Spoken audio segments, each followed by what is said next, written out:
Jeunesse et vie. Jeunesse et vie. Jeunesse et vie.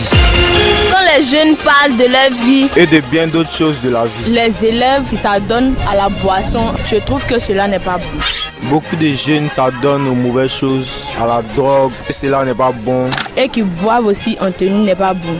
Les jeunes filles tombent enceintes en milieu scolaire et moi je suis pas d'accord. Je pense que les parents doivent donner des conseils à leurs enfants. Jeunesse et vie, c'est chaque quinzaine, les mercredis de 15h à 16h sur Radio Alobi. Jeunesse et vie, on se voit là-bas quoi.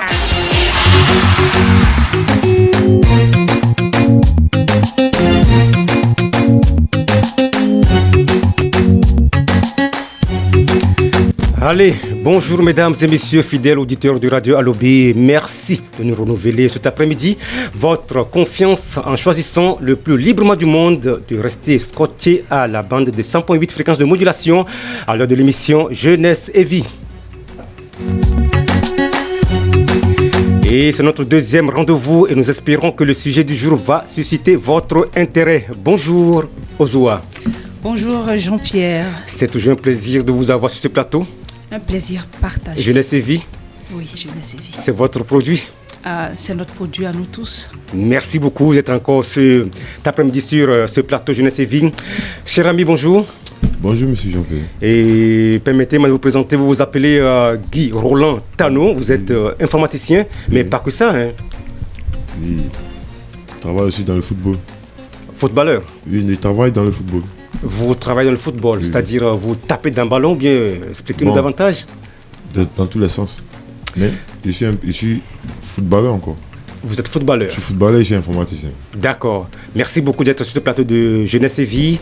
Nous avons l'honneur donc de recevoir notre tonton qui nous fait donc l'honneur d'être cet après-midi sur ce plateau de Jeunesse et Vie.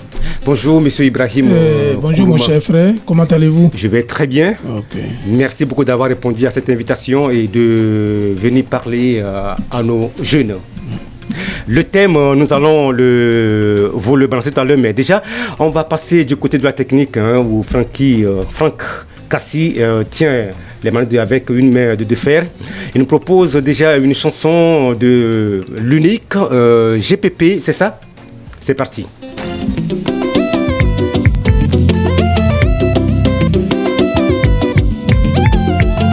Cédric Canavaro, on veut beat.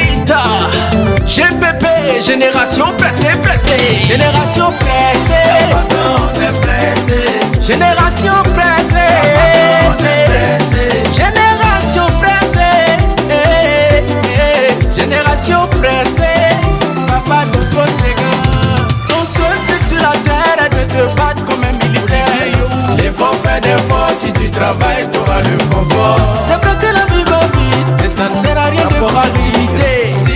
Dis-moi pourquoi t'es pressé. Président Méa, allons-y doucement car on est pressé. Génération pressée, ça vient que c'est génération pressée. Et que la paillasse, on va où, yeah. Capitaine Bamoussa Bamba, on va où, yeah. Maman Annie Kokwa. Puis la voix tu la négliges alors que la petite est déjà gâtée. À 14 ans, je dis elle joue dans la cour des grands. Nos petits sacs d'aujourd'hui, petit téléphone, beaucoup de fonctions. Mémoire interne 400 gigas, son espace est très suffisant. Pour prendre ton logiciel, pour te faire loger au ciel. Elle est devenue vendeuse, elle vend son gésier. Quand elle a fini d'encaisser, elle va payer. Pour ma tchatcho 50 000, mais je suis mes 300 000. Tatouée sur la cuisse, elle ne sort pas la joie des récits. Elle est devenue un panier sans que la nuit pour gérer son busy. Elle met pantalon, sac à leçon pour séduire les tontons à yo pouvant. C'est vrai que la vie va vite, mais ça ne sert à rien de courir. Dis-moi pourquoi t'es pressé. Aïe, c'est le coton. Allons-y doucement car on est pressé. Génération pressée, chaque ribara. Génération pressée. Moi je voulais on va où, yeah. La marraine Mathilda. On va où, la santé dans le temps pour là.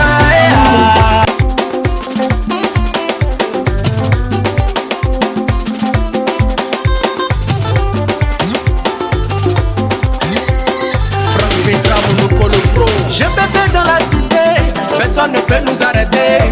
Papa, maman au chômage, mais c'est nous, on a téléphone de marque. On roule voiture de luxe, comme si on était enfant des riches. On donne aussi pourquoi on fête anniversaire à Casa. Parents bouffent pas notre argent. Nous on aime c'est des gens d'air. Quand on a l'argent, on fait le boucan à fond. Quand on a l'argent, c'est là qu'on se met d'un bon. Champagne, chicha, caviar, whisky à gogo avec les go. Prêt à tout pour cacher notre personne. Mais on fait la folie quand dans les baffes nous non résident pas de pharaons.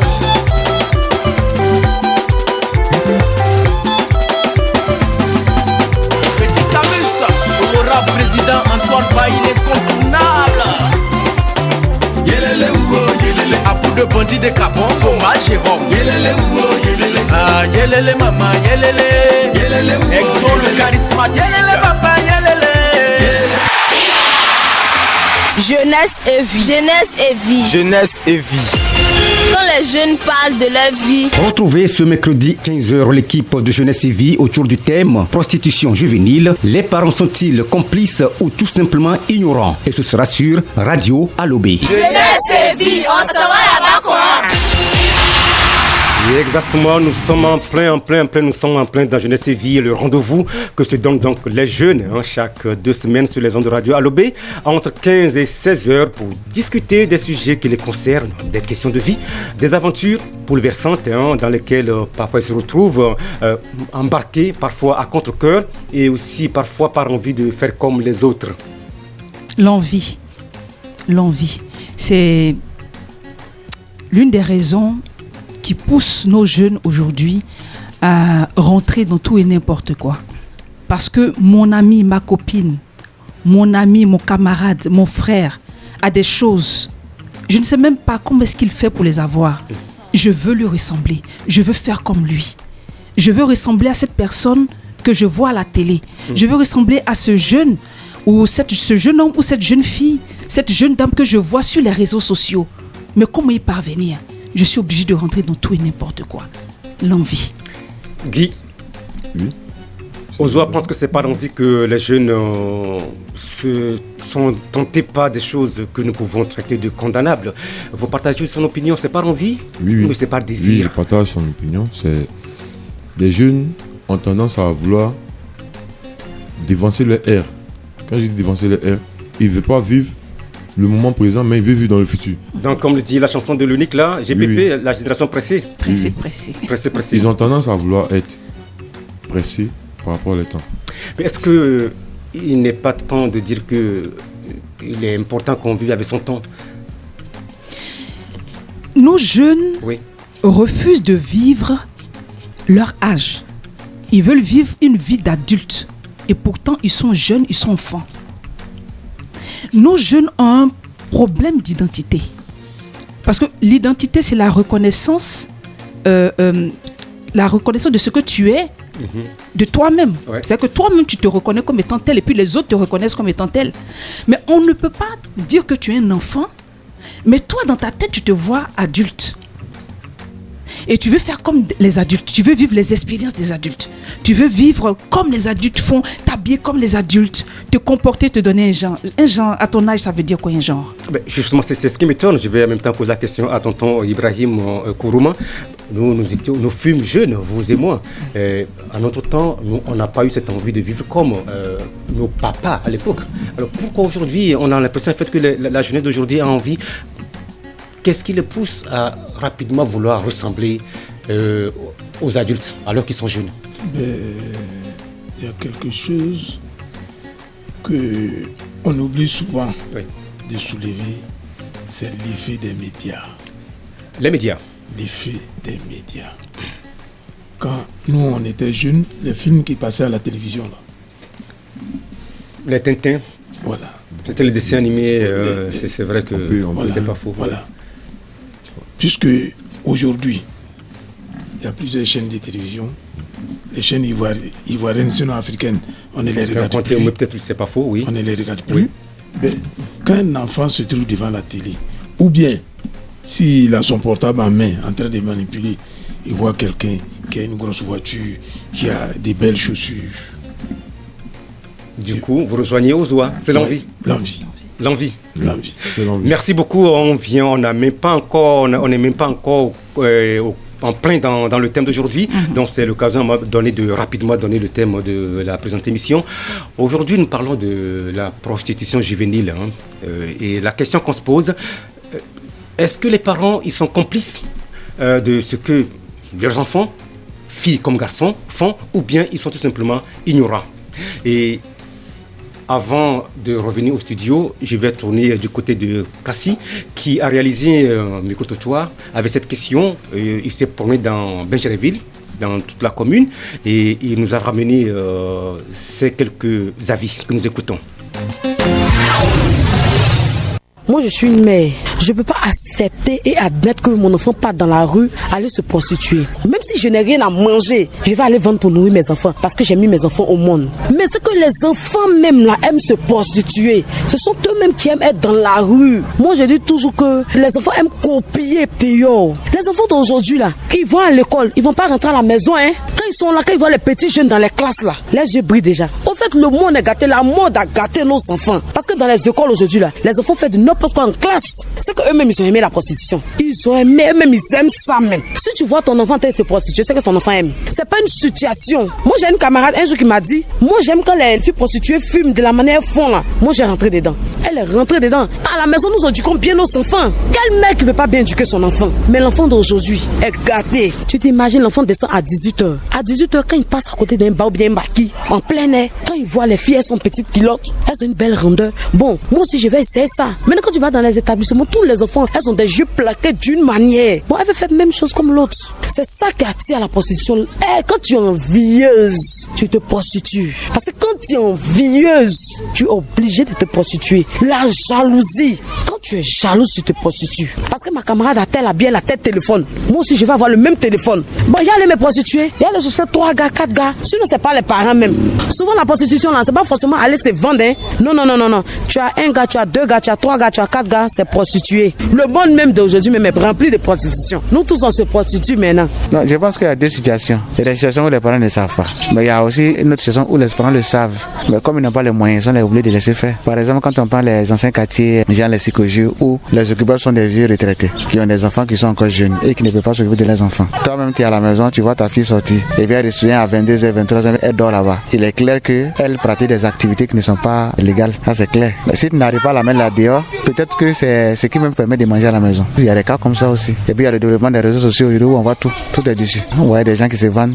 Je pense que les parents savent. Parce que quand tu connais ton enfant, tu sais à quel moment ton enfant change ou pas. Donc je pense que la vie que les jeunes filles mènent, c'est donner à la prostitution. Les parents savent. C'est un manque d'éducation en fait. Selon moi, il y a des parents qui cautionnent cela parce qu'ils sont dans les capacités de pouvoir s'occuper de leurs enfants, de leur propre famille. Du coup, ils s'appuient sur ces derniers-là. Par contre, il y a des parents qui donnent en tout cas une meilleure éducation à leurs enfants, mais ceux-ci préfèrent les conseils des amis au dehors. C'est-à-dire les enfants se comportent bien à la maison, mais dehors, ils ont une autre face. Voilà donc le micro-trottoir réalisé par Franck Cassie dans la commune de Benjerville sur la thématique qui nous réunit cet après-midi dans Jeunesse et Vie, la prostitution juvénile. Est-ce que les parents sont complices ou bien ils ne savent pas que leurs enfants s'adonnent à ces pratiques? Alors, pour une première fois, on va tendre le micro à notre technicien qui a eu donc ce plaisir d'aller interroger les gens dans la rue. Alors Francky, bonsoir. Oui, bonsoir Monsieur Jean-Pierre. Merci vraiment d'avoir porté ton eau au moulin. Et okay. Ça a été facile pour toi de faire ce micro-trottoir. Est-ce que ça a été facile, les parents, ceux-là que tu as rencontrés, est-ce qu'ils sont rentrés facilement dans ton questionnaire ou bien c'était un peu hésitant? Bon, il faut dire qu'il y a d'autres qui étaient un peu hésitants. Il y a par contre la première dame qui a intervenu. Quand je me suis approché vers elle et je lui ai posé la question de savoir de donner son avis sur la question de la prostitution. Oui. C'est parce que je l'ai trouvée avec dans un groupe de femmes. Oui, de femmes. D'accord, ils sont toutes adultes. Voilà, donc c'est elle-même qui a décidé qu'on se mette un peu à l'écart pour qu'elle puisse répondre. On l'a senti même dans sa voix que franchement, Voilà. elle en avait un peu, voilà. C'est comme si elle en avait mal. Elle était vraiment contre ça, quoi, en fait. D'accord. Voilà. Et vous avez combien de personnes à peu près vous avez approché sur ce nombre? Combien ont décidé de répondre à votre question? Bon, il faut dire que je me suis rendu d'abord dans 2 quartiers de Bingerville. Le quartier Savane et puis le quartier Énergie Solaire. D'accord. J'ai pu interroger au moins une dizaine de personnes. Voilà, une dizaine de personnes. Et il y a... Bon, il faut dire que quand je posais même des questions, il y a d'autres même qui me disaient qu'ils ne pouvaient carrément pas répondre. C'était un peu gênant, c'était un peu tellement gênant pour eux, sensible. donc ils ne pouvaient pas répondre. Voilà, donc c'est un peu... Merci beaucoup. Merci Francky pour avoir réalisé ce micro-trottoir. Comme quoi... c'est pas tout le temps que tu restes aux manettes, tu peux passer au micro aussi, n'est-ce pas? Sans faute. Alors, rapidement, je me tourne du côté donc de mes invités. Voilà, Ozoa, le sujet est lancé. La prostitution juvénile, les parents sont-ils complices ou simplement ignorants? Et nous avons écouté les micro-trottoirs. Il y a la dame, la première, catégoriquement, quand on la sent, on a l'impression en fait, qu'elle jette le dévolu sur les enfants. Pour elle, c'est des enfants eux-mêmes, quand on dit eux, c'est-à-dire c'est les filles ou bien les garçons qui se prostituent, qui ont envie, comme vous l'avez dit, apparemment, vous rejoint. C'est l'envie qui les pousse. D'abord, avant de me prononcer sur ce que ces différentes personnes qui sont intervenues ont eu à dire, il faut définir c'est quoi la prostitution. Tout à fait. Il faut dire que la prostitution, parler de prostitution, c'est parler de la marchandisation du corps. Ça veut dire que le corps est utilisé comme un produit commercial. Le corps est livré à autrui pour assouvir ses désirs sexuels. Et en retour, on reçoit de l'argent, un service ou du matériel. C'est ça la marchandisation, comment dirais-je, la prostitution. D'accord. Prostitution juvénile, ça veut dire livrer le corps ou bien un enfant qui livre son corps ou bien on fait livrer le corps d'un enfant moyennant quelque chose. Donc, on se pose donc la question, selon la problématique du jour, tout à fait. Est-ce que ce jeune garçon ou cette jeune fille qui vend son corps, qui livre à autrui pour assouvir son désir sexuel et qui vit, on va dire, avec des parents, est-ce que ce parent-là est au courant ou pas que cet enfant le fait ou alors il ne le sait pas du tout? C'est la question. C'est un peu résumé la problématique du jour. Ce qui m'amène rapidement à me tourner vers papa. Monsieur Ibrahim Kourman, vous êtes père de famille? Oui, je suis père de famille. Vous avez combien d'enfants, s'il vous plaît? 4. Vous avez 4 enfants? Ils sont tous majeurs déjà? Les 2 premiers sont déjà majeurs. D'accord. Alors, voilà, dans le micro-trottoir, il y a un père aussi qui s'est prononcé. Pour lui, il a évoqué la situation financière. Et quelque part, on sent qu'en fait que... il comprend qu'il y a de telles pratiques dans certaines familles que même les parents sont... ils savent, mais en fait, ils laissent aller parce que justement, du point de vue économique, ce n'est pas vraiment ça. Donc, ils sont impuissants, un peu comme s'ils le savent, mais ils sont impuissants. En faisant ça, c'est tant mieux. Est-ce que ça vous choque, vous, en tant que père de famille? Oh, choqué, c'est tout dire, c'est plus que choquant. Il n'y a pas de mots pour expliquer la prostitution d'un enfant. Il n'y a pas de mots. Il n'y a pas de mots. Mais elle a parlé tout à l'heure du sens de la prostitution. Oui. Et je la rejoins, mais moi je vais tout dire que la prostitution juvénile, la prostitution juvénile, ce n'est pas ce que nous pensons, ce n'est pas ce que nous voyons. Parce qu'il n'y a pas un parent qui va te dire qu'il veut que son enfant se prostitue. Oui, mais pour ça, il n'y en a pas. Il n'y a pas un parent qui va souhaiter ça. Mais souvent, dans certains cas, le micro-trottoir, vous avez parlé de l'intervention d'un parent qui a dit que c'est plutôt un problème économique. Tout à fait, oui. C'est au-delà de tout ça. C'est un problème moral. C'est un problème moral parce que nous, on habite la Riviera Palmeraie, on habite Cocody. Il y a des parents qui ont tous les moyens, hein, mais leurs enfants se prostituent. Qu'est-ce qu'on va dire? Donc, moi, je crois que pour moi, hein, c'est une question de moralité. Bon, dans la chanson, l'artiste a parlé, je crois, des... Génération pressée. Voilà, des Yopougon Sikoji, je crois. Oui. Si j'ai bien entendu. Voilà. Yopougon Sikoji, c'est-à-dire que Abidjan, aujourd'hui, tous ceux qui vivent à Cocody, parce qu'il s'est considéré aujourd'hui comme le paradis, oui. Chacun est passé par Yopougon avant d'arriver là. C'est-à-dire, Yopougon c'est trop dit, mais chacun est passé dans ce qu'on appelle, dans un bon quartier. Parce que quand tu quittes au village, il y avait tes barrages là. Soit tu descends à Yopougon, soit tu descends à Djamé, soit tu descends à Tréjouy, soit tu vas à Port-Boué, soit tu vas à Bobo, soit tu vas à Mosikro. Et c'est après que tu vas te forger, les moyens vont te permettre de venir pour venir habiter ici. D'accord, oui. Habiter ici. Donc, ce que moi je voudrais dire, qu'on essaie d'axer, c'est-à-dire de mener une politique gouvernementale pour combattre ce fléau. Le fléau, il est plutôt moral. C'est-à-dire les finances là, pour moi, hein, ça vient en second plan. Merci beaucoup, Papa Ibrahim Kourouma. Vous le dites si bien, cette déviance a une origine, c'est un problème purement moral. Et parce que, comme il a dit, hein, quel que soit le quartier, mais la commune quand même, on sent quand même on sent l'existence de ce phénomène-là. Ce n'est pas forcément lié à un problème financier, c'est un problème moral. Je me tourne vers vous, monsieur Roland Guy Roland, autant pour moi.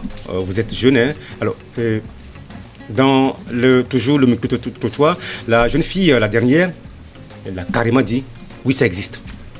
Elle reconnaît que vraiment ce sont des choses elle a reconnu l'existence de la prostitution juvénile et que pour elle, les parents sont complices. Les parents sont complices dans le sens où les parents vivent une situation de pauvreté, soit extrême ou je ne sais pas le degré, les parents vivent une situation de pauvreté. Le pauvre, à 100%, le pauvre se dit tous les moyens sont bons pour gagner de l'argent. Oui. Non, même s'il faut que ça passe par nos enfants. Même s'il faut que ça passe par nos enfants. Tu peux pas avoir... Bon, c'est vrai, tu es pauvre, peut-être tu es pauvre tu es pauvre maintenant. Mais à la base, tu as donné une bonne éducation à tes enfants. Tu t'es investi dans l'éducation. Oui. Ils ont grandi. Tu sais qu'ils ne travaillent pas. Mais quand ils sortent, ils sont dans les courses, dans les corvées. Ils reviennent avec des trucs vraiment... Des matériels de valeur, des trucs de valeur. Des choses que l'argent de poche ne peut jamais acheter. Vous ne cherchez pas à toujours approcher vos enfants. Oui. Parce que quand il y a éducation, il y a communication. Absolument. Vous ne cherchez pas à les approcher pour dire, mais d'où ça sort? Qu'est-ce qui se passe? Ah, maman, tiens, il faut manger. Maman, tiens. Bon, eux aussi, ils sont amadoués par les enfants. Non, ça peut être mon ami qui veut m'accompagner, ça peut être telle personne. Il vient et dit, bon, maman, ça va, bon. Maman, tiens, tu as pour boire ta bière. Bon, les parents sont amadoués. Ils ne se posent pas de questions, ils prennent. Non, ils sont amadoués, ils ne peuvent pas se plaindre. Parce qu'ils sont eux-mêmes là, ils sont dans une situation où vraiment, l'heure n'est pas aux questions. Donc, voilà, il y a des situations où l'heure n'est pas aux questions. Tu reçois et puis tu t'assois. Cette émission a un objectif. Hein, nous touchons du doigt les réalités de la société. Et notre but, c'est justement d'en parler, pas pour accuser. Oui, Ozoa, vous avez quelque chose à ajouter par rapport à... Oui, avec votre permission, j'ai quelque chose à ajouter parce que tout à l'heure, M. Kourouma a parlé de la morale et que ce n'est pas un problème financier en tant que tel, c'est un problème de morale. Moi, j'aimerais dire que c'est vrai qu'on dit... Là, le titre, c'est prostitution juvénile. Les parents sont-ils complices? Donc là, ignorants? On s'adresse aux parents. On ne s'adresse pas... C'est vrai qu'il y a les réseaux, il y a le gouvernement, il y a un peu ce que les autres doivent faire. Bien sûr. Mais il y a ce que aussi, l'environnement familial aussi doit faire. Donc là, je pense que notre préoccupation, c'est l'environnement dans lequel les enfants évoluent. C'est ça qui peut favoriser l'environnement. Voilà, donc l'environnement dans lequel ton enfant grandit, dans lequel toi tu fais grandir ton enfant, c'est ce qui va l'impacter.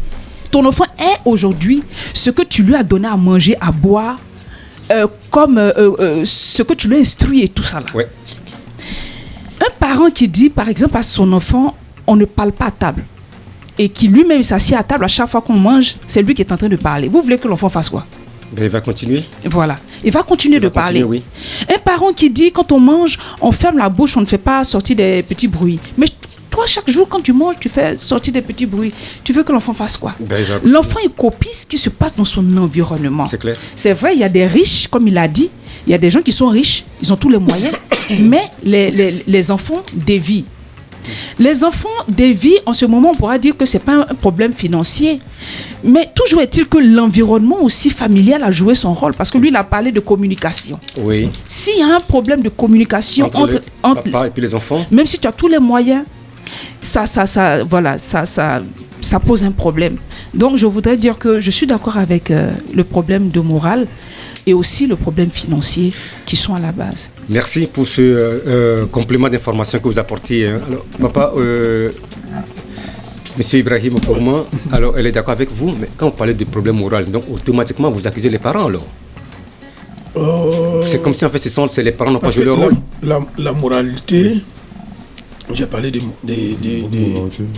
moralité tout à l'heure. J'accuse à la fois les parents et les enfants. D'accord. Pourquoi j'accuse les parents? Comme notre jeune frère vient de le dire tout à l'heure, souvent même il y a des parents qui n'ont même pas le temps. C'est ça. Le temps, ils n'ont pas le temps. Pour raison économique alors? Non, ouais, bon, disons, tout le temps il est au boulot. Voilà, tout le temps il est au boulot.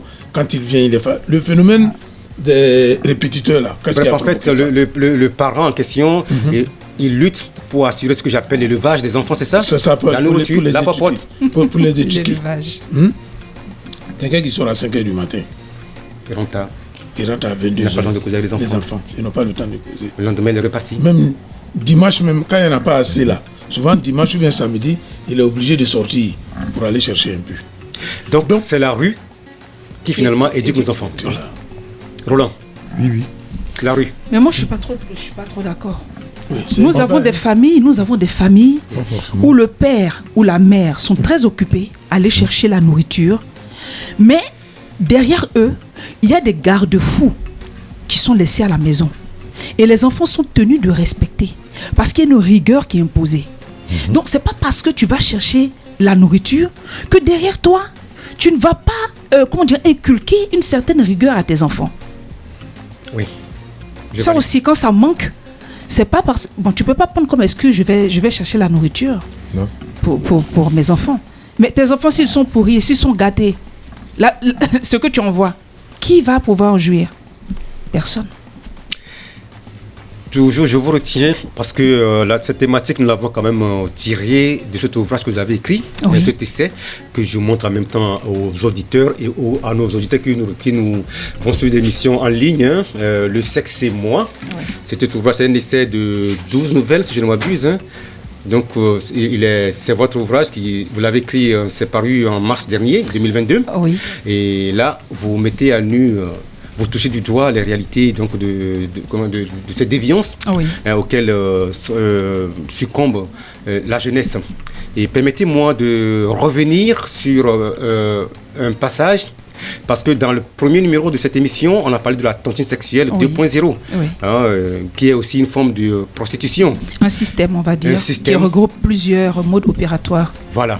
Et en parcourant justement cet ouvrage, j'ai l'impression en fait que la tontine sexuelle, qui est un système, à la longue finit par déboucher sur le thème, le sujet qui nous réunit aujourd'hui, la prostitution juvénile. Il est vrai qu'au départ, c'est un système, mais on ne voit pas, c'est une forme de prostitution, mais à la longue, ça devient une prostitution.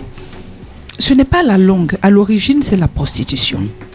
La tontine sexuelle, à l'origine, c'est la prostitution. Mais c'est, comme je l'ai dit, un système dans lequel il y a plusieurs organisations qui ont été mises sur pied dans le but de pervertir la jeunesse via la prostitution. Et comme je l'ai dit, c'est celui qui met sur pied sa tontine sexuelle, c'est celui-là même qui définit le but qu'il veut atteindre en fonction de ce qu'il veut. S'il veut que ce soit les jeunes cotisent leurs copines, lui dans sa tontine, on cotise les copines. S'il veut que celle-là couche avec un homme, elle récupère l'argent, elle donne à une autre qui à son tour couche avec un homme et récupère l'argent. C'est ce qu'il a décidé chez lui et c'est ce qui se passe chez lui. Donc dans chaque tontine, il y a un mode opératoire et tout ça tourne autour du sexe et de l'argent et tout ça c'est la prostitution. Bien.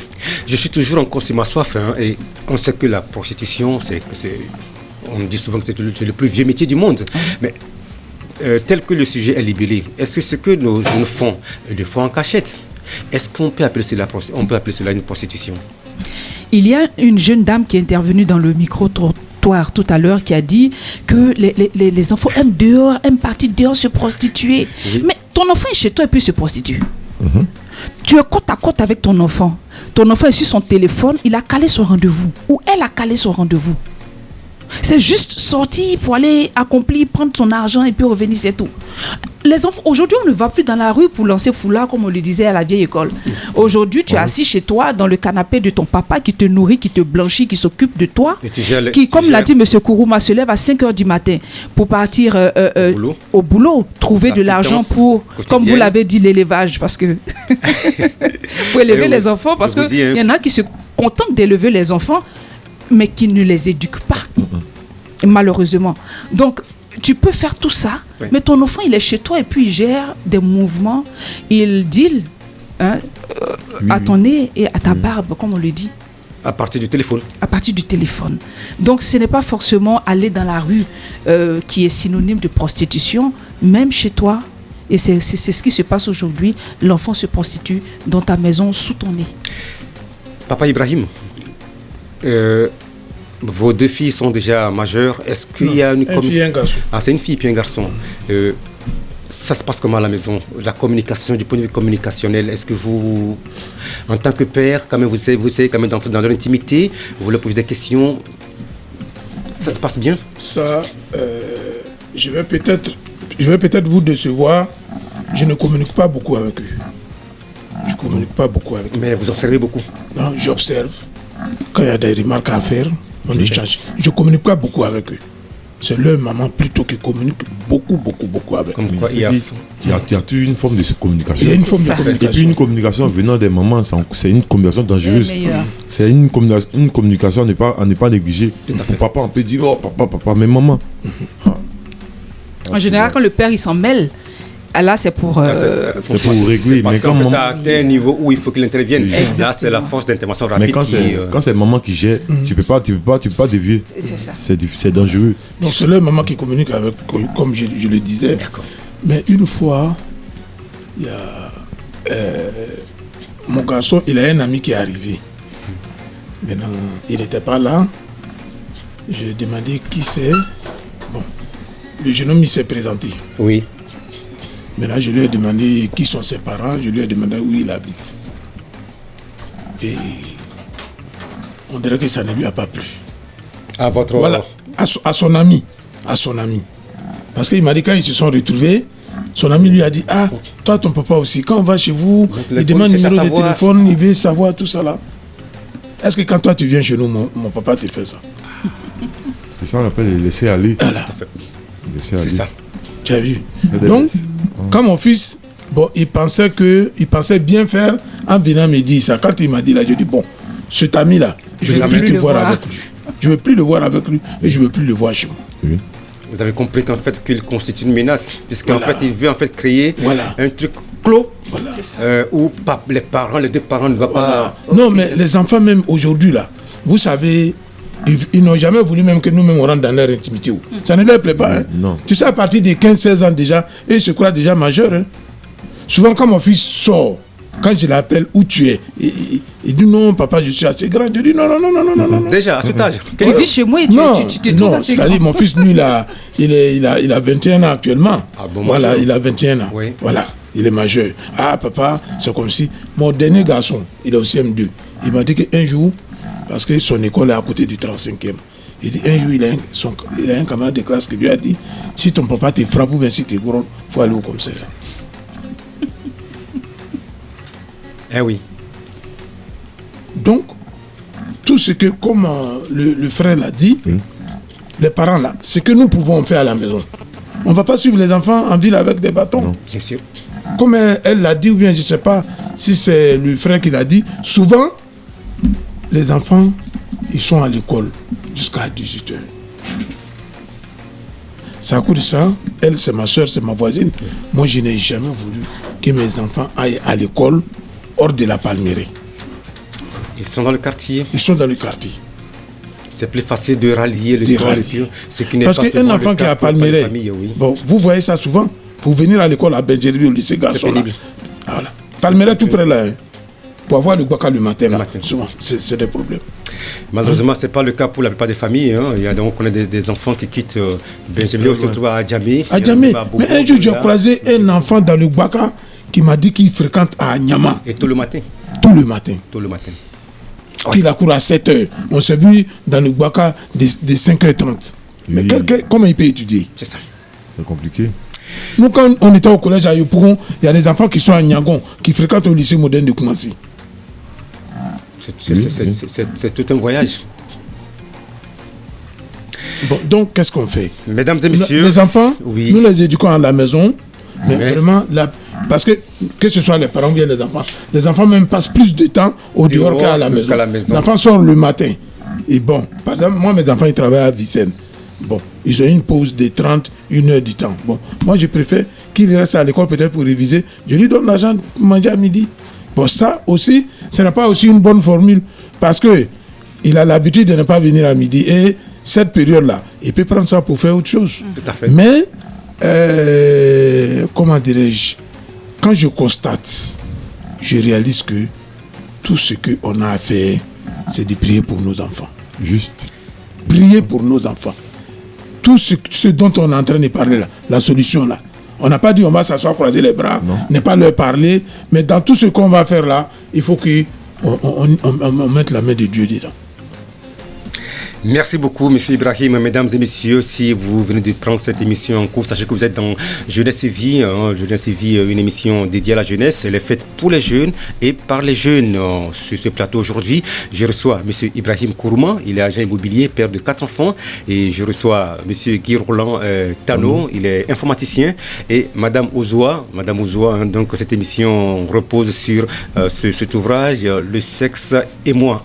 Je vous pose encore une autre question, Ouzoua. Oui, alors, puisque nous parlons justement de la prostitution juvénile, est-ce que les parents sont-ils complices ou bien ils ne savent même pas que les enfants font ça? À votre avis, quels sont les facteurs, quels sont les signes qui peuvent alerter en fait les parents? Qu'est-ce qui peut leur mettre la puce à l'oreille que, attention, ma fille de 15 ans, ou bien mon garçon, puisque on parle aussi de l'homosexualité au sein de la gente masculine. Oui. Alors, quels sont les signes qui peuvent alerter les parents? D'accord. Que les enfants sont déviés. D'accord. Je vais prendre un petit exemple qui va nous aider. En tant que personne, lorsque vous sentez qu'un palu arrive, vous sentez qu'il y a de la fièvre qui vient, je ne me sens pas trop bien, voilà. Pourquoi est-ce que vous le savez? Parce que vous connaissez votre corps. Symptômes. Vous savez, quand je me sens bien, voilà comment les choses se présentent chez moi. Et quand je commence à ressentir ça, c'est qu'il y a quelque chose qui ne va pas. Tout à l'heure, dans l'élément que nous avons écouté, le micro-trottoir, oui. Il y a une dame qui a parlé de connaître son enfant. La base, c'est de connaître son enfant. Cet enfant que tu as mis au monde, ou bien même si ce n'est pas un enfant que tu as mis au monde, mais qui est à ta charge. Il te faut apprendre à connaître cet enfant, à savoir comment cet enfant fonctionne. Et vous pensez que c'est vraiment possible de connaître son enfant 100%?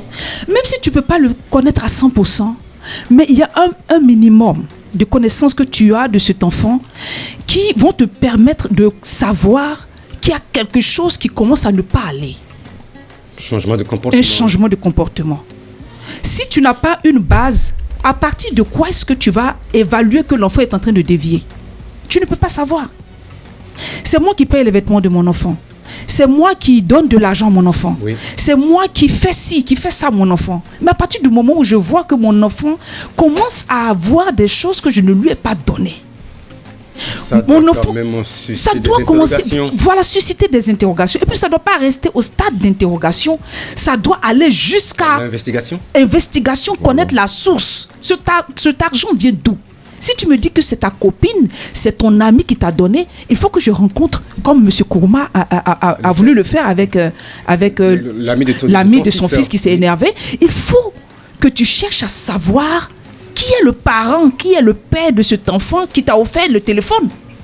Laisse-moi lui dire merci. Si tu dis que c'est ton ami qui t'a offert, ou mais le père de ton ami, je vais aller rencontrer ce monsieur pour lui dire merci. Si tu me dis que ce pantalon, c'est ton ami qui te l'a donné, il faut que je connaisse cet ami, que je connaisse son parent, aussi pour lui dire merci. Donc, c'est des petites choses qui peuvent alerter. Si tu ne connais pas ton enfant, tu ne pourras pas savoir quand il dévie. Mais si tu connais vraiment ton enfant, c'est vrai qu'il y a des enfants qui cachent vraiment leur jeu, mais il y a un minimum quand même qui peuvent emmener un parent à savoir. L'enfant qui fait des cachotteries, quand tu viens à côté de son téléphone, il baisse son téléphone et il fait semblant, c'est vrai quand même qu'il y a, des trucs comme ça. Signes qui ne mentent pas, hein, c'est vrai, c'est pas faux. Ces petites choses c'est là, la vérité. Ça peut alerter un parent. Merci beaucoup Ozoa. Guy Roland, dans la préparation de cette émission, nous avons eu quand même à échanger un peu, hein, et on est à Bégerville. Et vous pensez qu'il y a de ces pratiques, vous pensez que ça existe bel et bien, ces pratiques-là, il y a des jeunes qui se prostituent dans la commune à l'insu de leurs parents? Oui, forcément. Puisque nous sommes à Abidjan, aucun quartier n'est exclu. Il y a eu l'exemple de, je sais pas, c'est monsieur, madame l'a dit, même les enfants des boss qui habitent dans les bonnes conditions, ils s'adonnent à ces pratiques. Donc ça, c'est pas exclu à Bégerville. Ça se passe. Qu'est-ce qu'on va faire? Qu'allons-nous faire? Nous sommes en train de tendre vers la fin de cette émission. On n'a pas fini on a évoqué quand même les causes. Et nous avons essayé quand même on ne cherche pas à justifier quand même cette pratique. Notre but, c'est justement d'attirer l'attention des parents sur que ce phénomène existe bel et bien et qu'ils ont le devoir moral quand même de se pencher là-dessus et de surveiller leurs enfants. Et nous allons observer une petite plage musicale et puis on reviendra pour parler en fait des conséquences et de cette pratique et en même temps conclure cette émission dont je rappelle le thème aujourd'hui, c'est la prostitution juvénile. Est-ce que les parents sont complices de ce fait de leurs enfants ou bien ils ne savent même pas? On va écouter Mon père avait raison de Alpha Blondy.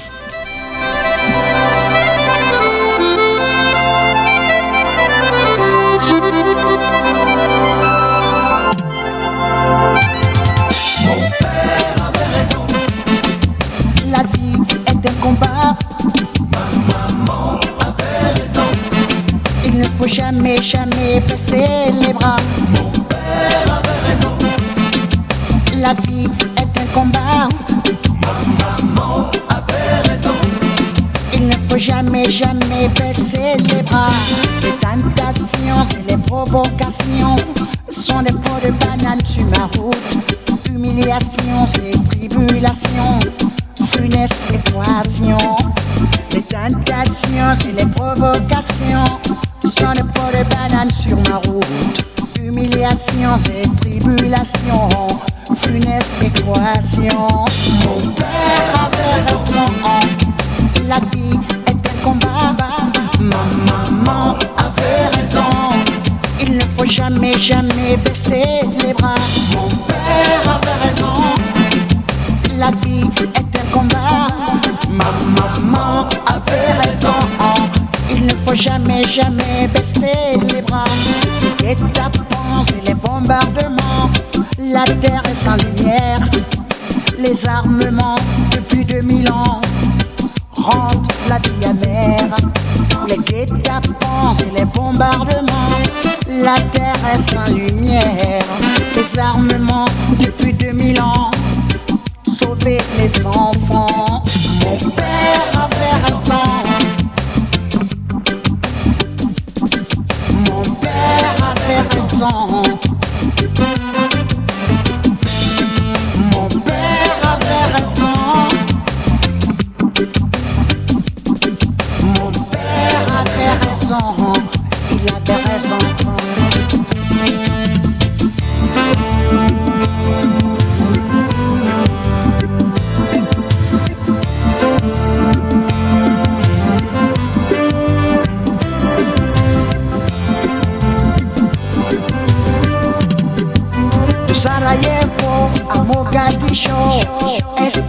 Soweto. Quand grondent les bombes, les larmes tombent sur les catacombes. De Sarajevo à Mogadiscio, escale à Soweto. Quand claquent les bombes, les larmes tombent et c'est l'hécatombe. Mon père avait raison. Mon père avait raison.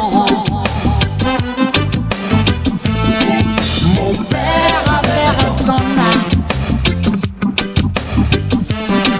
Mon père avait raison. Mon père avait raison. C'est lui qui n'a pas traversé l'autre rive. Mon père avait raison. Ne doit pas se moquer de celui qui se noie. Mon père avait raison. Celui qui n'a pas traversé l'autre rive. Mon père avait raison. Ne doit pas se moquer de celui qui se noie. Mon père avait raison. Méfie-toi de la cocaïne. Mon père avait raison. Car ça peut vraiment te nuire. Mon père avait raison. Méfie-toi de l'héroïne. Mon père avait raison. Ça peut te rendre complètement débile.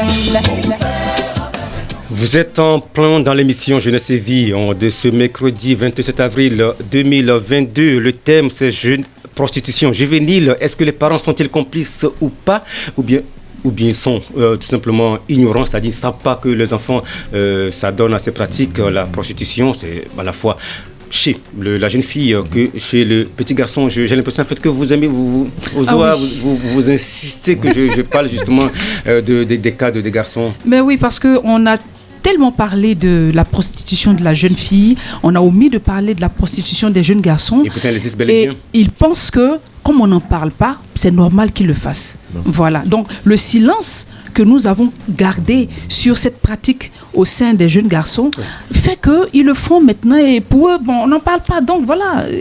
Si on n'en parle pas, c'est que c'est normal. Et pourtant, ça cause beaucoup de dégâts en leur sein. Silence coupable. Hein. Silence coupable, effectivement. Alors, nous abordons comme ça le dernier virage. Nous sommes pratiquement arrivés à la fin de cette émission. C'est quand même terrible que cela se passe dans certaines familles, même si on évoque la question financière, économique. Moi, je pense que ça n'explique pas tout. C'est avéré, c'est pas dans toutes les familles que ça se passe, mais ça se passe quand même. Hélas. À votre avis. Papa Ibrahim Kourouma. Bon. La solution, comment y remédier et quelles sont les solutions et comment encadrer les enfants pour éviter cette déviance? Les enfants, les parents, on les encadre. On a tous été enfants ici. Peut-être parmi nous, celui qui est le plus jeune, il ne va pas dire que ses parents ne l'encadrent pas. Les parents l'ont encadré, mais il s'est forgé lui-même. La vraie éducation, là, ce n'est pas à la maison prendre. C'est au dehors, maintenant, de nos jours. Là. Mais c'est dangereux quand même. Non, mais qu'est-ce que tu veux? Il faut partager, le la vraie éducation, c'est au dehors qu'on prend. Hein. C'est à la télévision, c'est sur les réseaux sociaux, c'est dans les rues. C'est là qu'on prend l'éducation. Sinon, c'est que nous, les parents... C'est pas dangereux ça mais qu'est-ce que vous voulez qu'on fasse? C'est pas dangereux. Qu'est-ce que vous voulez qu'on fasse? Les parents nous donnent la base. Les parents nous donnent la base. Nous, on se perfectionne. On se perfectionne. Ozoua. Oui. Malheureusement, ce qu'ils sont en train de dire, c'est la triste réalité. Il y a la base qui est donnée en famille et il y a ce que l'enfant choisit de prendre dehors. Mais tout est fonction de l'environnement familial que nous offrons à l'enfant. Ça, c'est aussi important.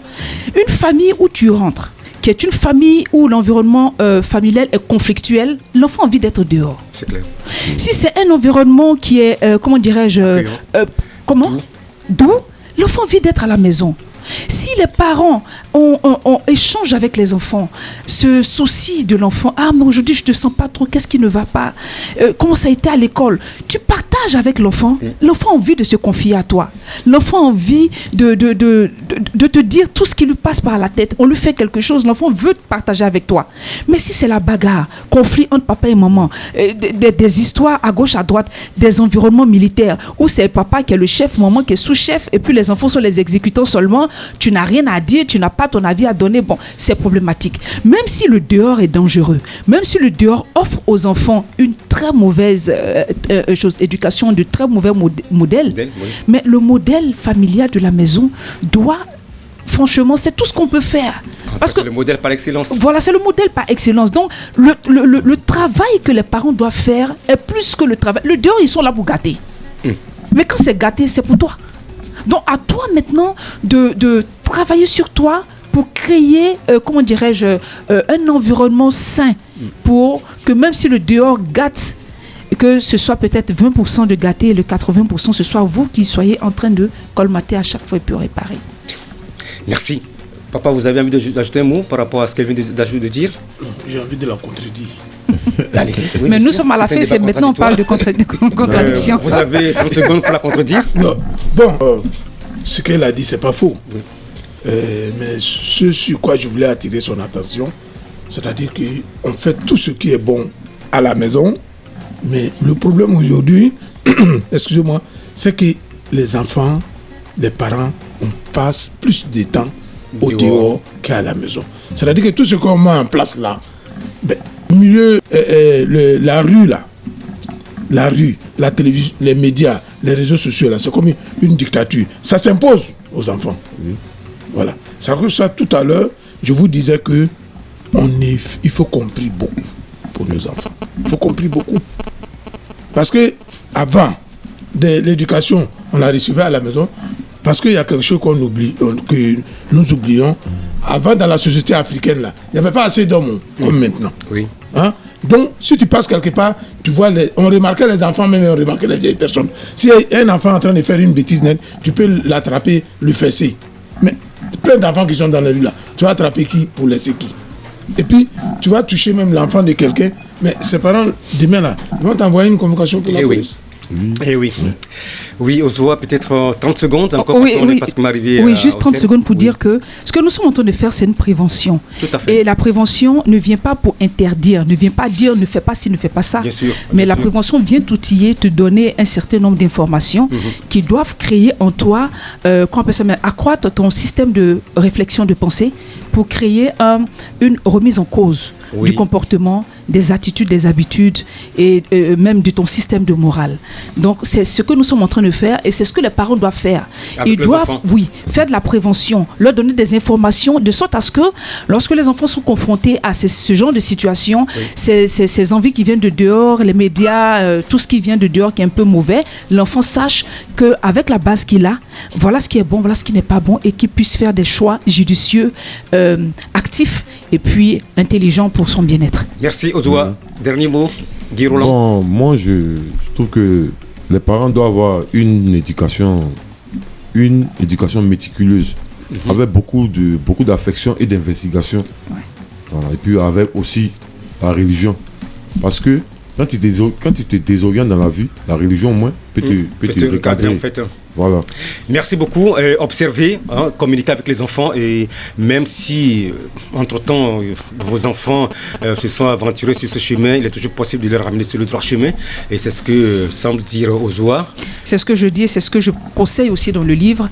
Je demande aux jeunes de changer d'attitude, d'être plus conscients. Je les emmène à prendre conscience d'un certain nombre de choses. Comme je l'ai dit, c'est une prévention, qu'ils puissent recevoir tous ces conseils qui sont donnés, tout ce qui est dit. C'est pas pour leur mal, c'est pas pour leur faire du mal, mais c'est pour les aider, c'est pour qu'ils soient outillés de sorte à ce que demain, quand ils sont confrontés à ce genre de situation, ils puissent véritablement savoir ce qui est bien pour eux.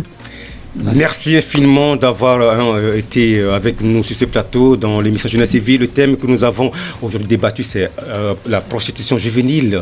Est-ce que les parents sont complices ou pas ou bien ils sont tout simplement ignorants. Merci Papa Koulibaly et autant pour moi, Monsieur Kourma Ibrahim d'avoir été avec nous sur ce plateau. Merci à vous Guy Roland, merci à Ouzoua, vous êtes toujours chez vous. Je rappelle que cette thématique a été élaborée à partir de votre ouvrage, Le sexe et moi. Alors si vous avez envie, chers auditeurs, d'en savoir davantage, vous avez le numéro suivant, le 01 42 96 61 106, 01 42 96 61 106. Vous aurez toutes les informations concernant donc cet ouvrage écrit par Ouzoua. L'écrivain. Stop et fin de Jeunesse et Vie aujourd'hui. On se donne rendez-vous la semaine prochaine avec une nouvelle thématique. Franck Cassi était à la mise en onde. Moi, devant ce que je m'appelle Jean-Pierre Arissia. Au revoir. Jeunesse et vie. Jeunesse et vie. Jeunesse et vie. Quand les jeunes parlent de leur vie et de bien d'autres choses de la vie, les élèves s'adonnent à la boisson. Je trouve que cela n'est pas bon. Beaucoup de jeunes s'adonnent aux mauvaises choses, à la drogue, et cela n'est pas bon. Et qui boivent aussi en tenue n'est pas bon. Les jeunes filles tombent enceintes en milieu scolaire et moi je suis pas d'accord.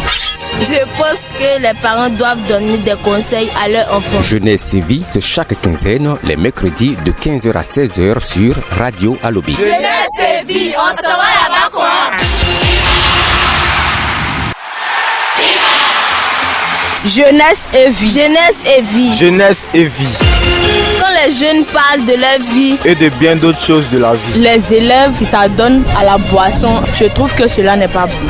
Beaucoup de jeunes s'adonnent aux mauvaises choses, à la drogue, et cela n'est pas bon. Et qui boivent aussi en tenue n'est pas bon. Les jeunes filles tombent enceintes en milieu scolaire et moi je suis pas d'accord. Je pense que les parents doivent donner des conseils à leurs enfants. Jeunesse et vie, c'est chaque quinzaine, les mercredis de 15h à 16h sur Radio Alobi. Jeunesse et vie, on se voit là-bas quoi.